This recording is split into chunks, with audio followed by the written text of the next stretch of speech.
जय जगन्नाथ। हे दर्शक बंधु आपण मानकु आम ओडिशा नलै शोरे स्वागत। दर्शक बंधु आज आम जानिबा महावीर अर्जुन एवं युद्ध पर तांकर रथ काहेकि जली जाइतिला ता विषय।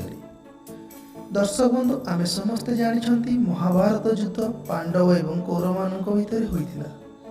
एई युद्ध रे पृथ्वीर कोण अनुकोणरू महावीर माने उभय सेना जोग देथिले। हेले पांडव मानक पक्षरे स्वयं जगतदाता ब्रह्मांडपति श्रीकृष्ण महावीर अर्जुनंकर सारथी होइतिले।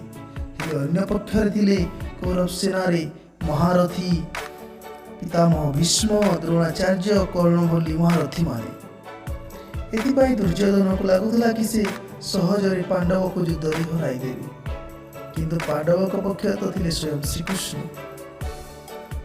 से अर्जुन का सारथी होइतिले एवं युद्ध हेबा पूर्व श्रीकृष्ण अर्जुन को कहितिले कि हनुमान जी को प्रार्थना कर एवं निज रथ उपरे ध्वजारे विराजित कर। श्रीकृष्ण का कथा मानि अर्जुन ठीक से ही परि कले। तेबे आसंतु जानिबा अर्जुन का रथ सहित जड़ित किछि प्रचलित तथा रोचक कथा।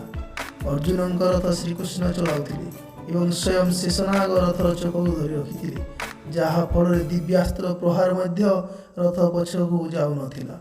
अर्जुन रथर रक्षा श्रीकृष्ण हनुमान जी और शेषनाग करुथिले। जेतेबेले युद्ध समाप्त होइगला सेतेबेले अर्जुन श्रीकृष्ण को कहिले कि प्रथमे आपण ओह्लाई जांतु मु परे ओह्लाई। किंतु श्रीकृष्ण कहिले कि नाही अर्जुन, प्रथमे तुमे रथरु ओह्लाओ। भगवान श्रीकृष्ण कथा मानि अर्जुन रथरु ओह्लाई गले। एहा परे श्रीकृष्ण मध्य रथरु ओह्लाइथिले।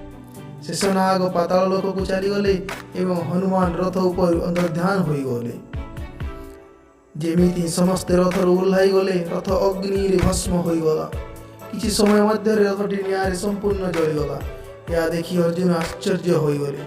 से श्रीकृष्ण को पचारिले कि भगवान एमिति केमिति हेला। श्रीकृष्ण कहिले कि एई रथ पितामह भीष्म द्रोणाचार्य और कर्णक दिव्यास्त्र प्रहार रे पूर्वर ही समाप्त हो जाइतिला। एई रथ रे हनुमान विराजमान थिले। मु निजे सारथी थिली। एही कारण रथ केवल मो संकल्प जोगु चलुथिला। एबे एही रथर काम पूरा हो जाई सारिछि। एथिपाई मु एही रथ छाड़ी देली एवं यह भस्म होइगला। तो दर्शक बंधु आज खबरटी केमिति लागिला? भल लागिले चैनल को सब्सक्राइब करंतु, लाइक एवं शेयर करंतु। नमस्कार।